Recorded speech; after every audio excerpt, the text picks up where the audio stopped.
जब संविधान लागू हुआ, बाबा साहब ने जो संविधान बनाया, तो उस संविधान से पहले कौन सा संविधान था, ऐसी कौन सी व्यवस्था थी? तो सम्मानित साथियों, उस टाइम में हमारे देश में 2 संविधान थे। मुसलमानों का संविधान था शरीयत, जिसको आए दिन हमारे हिंदू आदि भाई जो है पानी पी करके उसकी बुराई करते हैं कि शरीयत कानून पे बहुत बुरा था।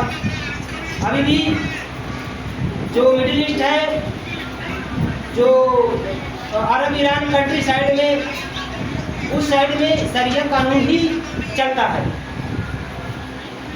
और जो हम लोग का जो हिंदू थे, हिंदू में कौन आ रहा है?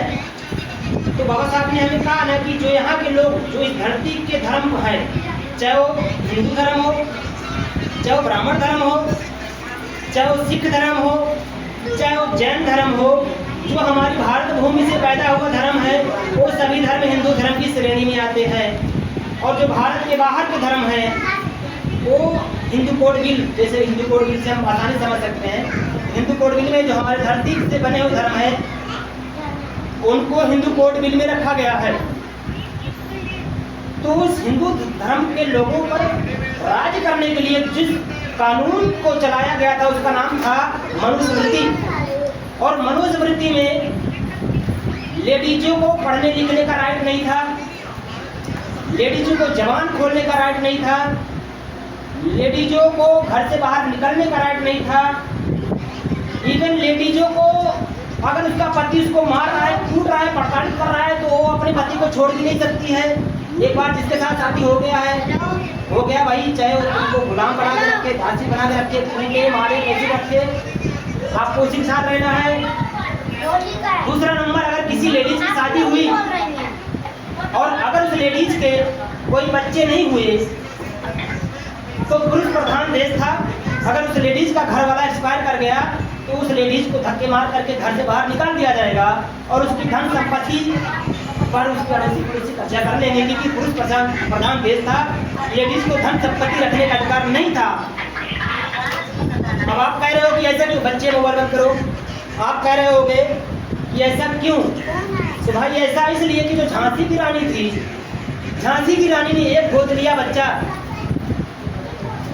जिसका नाम दामोदर था, नरेंद्र से मैच करता है ना, तो उस बच्चे को जब झांसी की रानी ने गोद ले लिया, तो ब्राह्मणों ने क्या कहा, अंग्रेजों के कान में जाकर के, अंग्रेजों के कान में जाकर के कहा कि भाई ये तो कानून के खिलाफ काम कर रही झांसी की रानी। अंग्रेजों ने कहा ऐसी क्या बात है, कौन सा कानून है, बारीकी चीजें बताओगे तब तो हम जानेंगे। तो ब्राह्मणों ने कहा कि हमारे धर्म में राइट ही नहीं है किसी बच्चे को गोद लेने का, किसी बच्चे को अगर उस क्योंकि झांसी की रानी के जो घर वाले थे उनको पहले मार दिया गया लड़ाई, झांसी की रानी कोई बच्चा नहीं था। झांसी की रानी ने क्लेम किया गोद लेकर के कि भाई हमारे जो शासन संपत्ति है इसका वारिस ये है। ब्राह्मणों ने अंग्रेजों का कान भरा कि भाई हमारे में ऐसा कोई राइट ही नहीं है। तब अंग्रेजों ने झांसी की रानी के ऊपर उनके किले पर चढ़ाई किया। तो झांसी की रानी जो है, झांसी की रानी को प्रोटेक्शन देने के लिए झलकारी बाई कोरी जो है वो आती हैं झांसी की रानी के गटअप में और कहती हैं, महारानी साहिबा आप पीछे के दरवाजे से निकलिए, मैं आपका मोर्चा संभाल रही हूँ और सामने की लड़ाई में लड़ते हो झलकारी बाई कोरी जो है शहीद हो गई। इन कलम कसाई ब्राह्मणों ने उनको पढ़ने लिखने का राइट था, उन्होंने क्या क्या हमारे महापुरुषों के साथ छत किया, षड्यंत्र किया, प्रपंच किया, कलम कसाई, उन्होंने गला घोड़ दिया इतिहास का। झांसी की रानी जो पीछे के दरवाजे से भागते हुए जा रही थी, जिनको अंग्रेजों ने पीठ में गोली मारी, वो झांसी की रानी वीरांगना हो गई, झांसी की रानी मशहूर हो गई।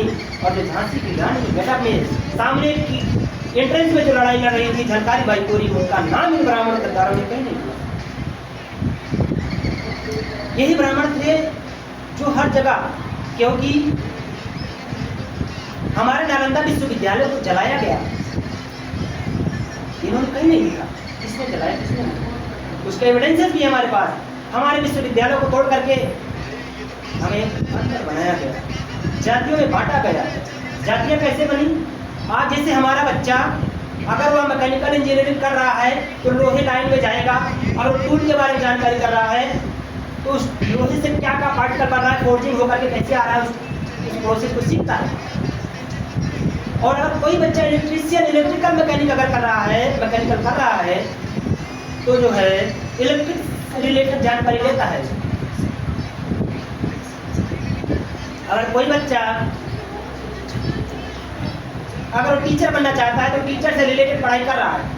ऐसे ट्रेनिंग हमारे नालंदा विश्वविद्यालय, तेलहारा विश्वविद्यालय, इवन तक्षशिला विश्वविद्यालय जो आज के विभाजित पाकिस्तान में है, वहाँ पर हमें क्या क्या ट्रेनिंग दी जाती थी? लोहार का काम कैसे करना है, पढ़ाई का काम कैसे करना है, कुम्हार का काम कैसे करना है, खेती का काम कैसे करना है, कंस्ट्रक्शन का काम कैसे करना है। क्यों? उस टाइम पे भाई इतना एडवांस था नहीं, तो हमारे व्यवसाय करने के लिए किसी भी समाज का कोई भी व्यक्ति जाकर ट्रेनिंग ले सकता था। और जब हमारे देश को गुलाम बनाया गया, जो हमारे विश्वविद्यालय को तोड़ दिया गया, तो क्या वही आज अगर कोई भाई ड्राइवर है तो अपने बच्चे को क्या बनाएगा? ड्राइवर ही बनाएगा, क्योंकि ट्रेनिंग वाला सेंटर तो तबाह कर दिया गया। वो चाह करके भी अगर चाहता है कि नहीं यार मैं ड्राइवर नहीं, अपने बच्चों को मैं तो IPS बनाऊंगा, पढ़ाई लिखाई का राइट तो दिया नहीं, कैसे बनाऊंगा? तो मेरे सम्मानित साथियों, यहाँ पे जो 90% आबादी है, 90% आबादी पर कब्जा कौन कर रहा है? पेन कहाँ है? सम्मानित साथियों, पेन की मुझे क्यों जरूरत पड़ी? ये साहब कांसीराम जी अक्सर कैटर में लोगों को समझाते थे, इसमें कैप नहीं है, उनके पेन में कैप होती थी और कहते थे कि सारा काम एक पेन कर रही है, लेकिन जो कैप है ये बेमतलब इसके ऊपर रखा हुआ है, इसको हटा भी दोगे तभी कोई दिक्कत नहीं, पेन तो अपना काम करेगा ही। ऐसे ही जो है हमारे बहुजन समाज पे जो राज करने वाले ब्राह्मण थे, ठाकुर थे, हमारे जो हिंदू धर्म को समझना पड़ेगा। ब्राह्मण जो है सबसे ऊपर शीर्ष पे बैठेगा, तो क्या करेगा? भगवान के नाम पर दान दक्षिणा लेकर खाएगा, सब पे शासन करेगा। ठाकुर क्या करेगा? उसको राइट जो है, मैं अपने मुंह से नहीं, इसका राइट जो लिखा हुआ मनुस्मृति में वही मैं कह रहा हूँ। क्षत्रिय का काम क्या है? बदमाशी करके, शासन करके, पैसे करके, लूटपाट करके। और बनिया का क्या काम है? वो अपना धन व्यवसाय करेगा ही। कहने का मतलब यह है जो मेहनत का मजदूर थे, चाहे वो यादव हो, चाहे कुम्हार हो, चाहे लोहार हो, जितने हार्डवर्क मेहनत का मजदूरी वाला काम करने वाले हैं, वो हिंदू धर्म की श्रेणी में नीच शूद्र कहे जाते हैं। और इन 90% लोगों की लड़ाई लड़ने वाले सबसे निचले पायदान जो कि हिंदू धर्म में भी नहीं आते हैं। अब कह रहे होगे कि बाबा साहब हिंदू धर्म में कैसे नहीं आते हैं? तो आप AI का सिस्टम आ गया है, आप चाहे गूगल से पूछ लेना, चाहे ग्रोक से पूछ लेना, चाहे चैट GPT से पूछ लेना। हिंदू धर्म में 4 व्यवस्थाएं हैं, 4 पायदान है, ब्राह्मण, क्षत्रिय, वैश्य और शूद्र, और 5वां है अंत्यज, जिसको अछूत कहा गया, जिसको इन धर्म से ही बाहर रखा गया। उसी श्रेणी में से बाबा साहब आ करके सभी को आज़ाद करा दिए। किसको आज़ाद करे दिए? जो ब्राह्मण ठाकुर बनिया किसके गुलाम थे? अंग्रेजों के। और हम किसके गुलाम थे? इन लोगों के गुलाम थे। पैसा रखने का राइट नहीं था, हर चीज़ का राइट नहीं था। इवन जो यूपी में जो थोड़ा बहुत आज यूपी वाले अपने आप को राजा बनते हैं ना, अगर बहुजन समाज की सरकार नहीं आई होती तो आज भी यूपी के लोग राजस्थान और मध्य प्रदेश जैसा हालात होते। आज भी राजस्थान और मध्य प्रदेश में जो ब्राह्मण ठाकुर बनिया नहीं है, उनसे जो हट करके नीचे पायदान के शूद्र समाज से आते हैं, मेहनत का मजदूर लोग हैं, वो भी अपने सर पर झुकिया रख के आज चलते हैं। तो सम्मानित साथियों, हम सभी शहर में कमाने के लिए आए हैं।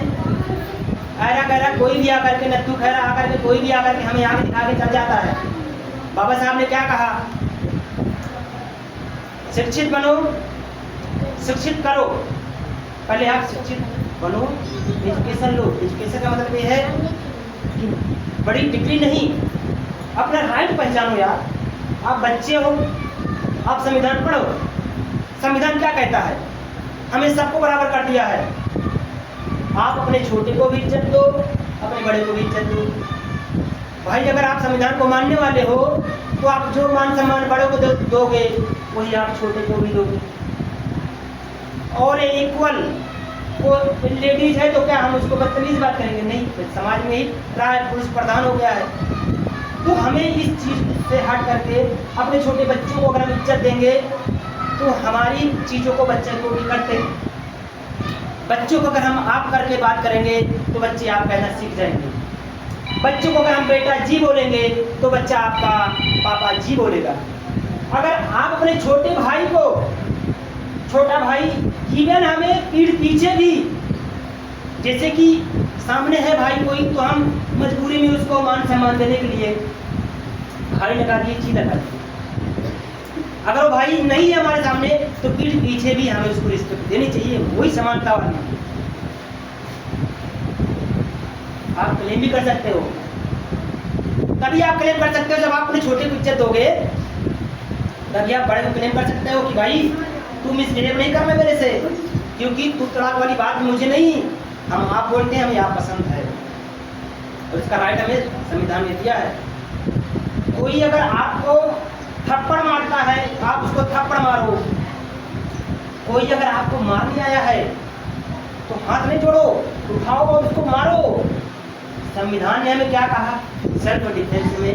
अब हमें किसी के घर पे मारने जाना नहीं है। अगर कोई हमारे घर पे बदमाशी करने आ रहा है उसको कूटो, सेल्फ डिफेंस।